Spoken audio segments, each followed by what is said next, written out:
রজব শাবান বাল্লিগনা রমাদান। সুযোগ দিছিলেন, সারাদিন সুযোগ দিতেছেন এই উম্মতকে। নাইলে কোন উম্মতের জন্য তো আল্লাহ বলেন নাই।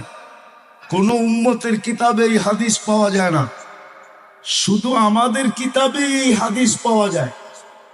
ইয়াবসুতু ইয়াদাহু নাহারান হাত্তা ইয়াতুবা মাসিআল লাইল। রাতের অন্ধকারকে সুযোগ মনে করা যে সারা রাত্র গুনায় ডুবা ছিল, আল্লাহ বলে তোর জন্য সারা দিন হাত প্রসারিত করে আসি। হাতে হাত দিতে দেরি, তোকে বুকে লাগাইতে দেরি করব না। তওবা করতে দেরি, বন্ধু বানাইতে দেরি করব না। ইয়া তুবু ফানা হাবিবু।